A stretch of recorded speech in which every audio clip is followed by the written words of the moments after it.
man of God called me from Lagos. Very big man of God. Not a preacher though, but he loves God. And things went down. Man running projects in billions, hundreds of millions. Everything went down. He called me and cried. Said he was giving seeds to church in millions. How come? How would this thing happen?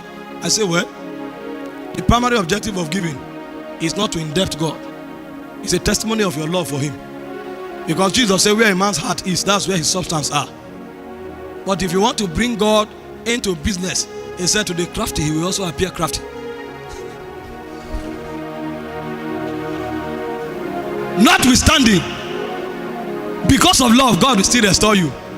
And I led him through some form of prayers, did some priesthood, and I made declaration over him. And everything, poop, opened up again. Began to have contracts in hundreds of millions. The man that calls me every day and is loving God, now that things have bounced back, sometimes for 3 weeks, you can't hear from him anymore. He's very busy. If you don't love the people, you won't pray for anybody again. That's why many prophets become cruel. When you come, they say give a sacrifice, because they know if it happens, that's the last time they will see you.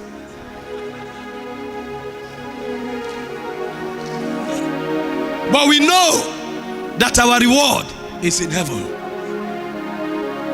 So the goal is not what the people can do for you. The goal is about who sent you.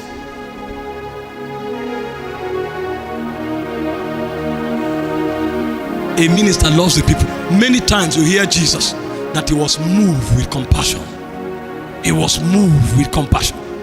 I started trusting God for the healing power, prayed in tongues, fasted, started exercising my faith, but I felt nothing for the sick. To me, it was all about power. Clap, pain, go. And when we take testimonies, we are excited.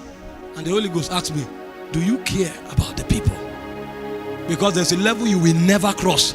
There's a level in ministry that only love and compassion can take you through, not prayer and fasting. So I had to sit down consciously to tell the Lord, help me to love the people. Help me to love the people. Help me to, because I didn't love them. Even when I started preaching, it was about oratorial power. When we cook ourselves in the spirit, we come with fire. It's what is happening we are looking out for. And he said, do you love the people? Many times I saw Pastor Chris in tears while praying for the sick. And now discover this thing is more than mantles. There's no love and compassion for the people. There are things that can never be activated. Every time Jesus healed the sick, he was moved with compassion. He came to Lazarus' tomb, and in John 11:35, he said Jesus wept. And the Bible said, for he loved him.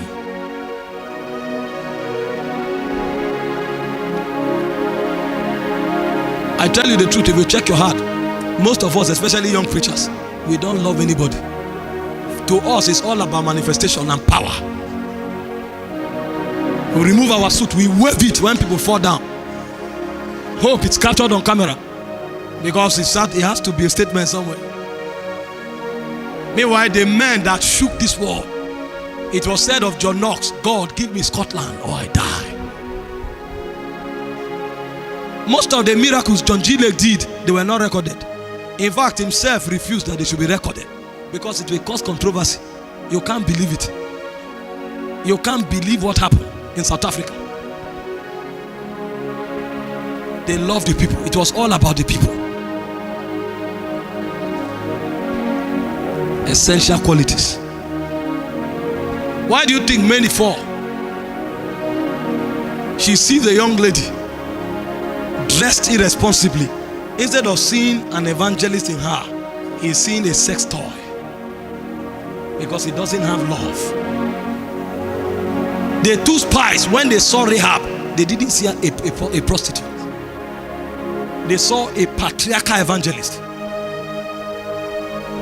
The reason most times we don't have impact is because we don't love the people. You are telling God to open the doors of nations. Have you prayed for those nations? So what are you going to tell those nations? You are telling God to open the doors of states for you to go. Have you prayed for those states? You are telling God you will take over Asaba, and you have 40 days vigil. We take over Asaba North, Asaba South, Asaba East. Have you prayed for the people? Do you love the people? And God judges the heart. Because the fragrances of your heart, they are testimonies in Zion. Say God is able to do exceeding abundantly above all you can ask or think. It's checking the texture of the heart. This is why most time God keeps us in the cave to try us. Because he said, I the Lord, I test the heart and I try the reins to give unto every man as his way should go. He checks, he purifies the heart again and again.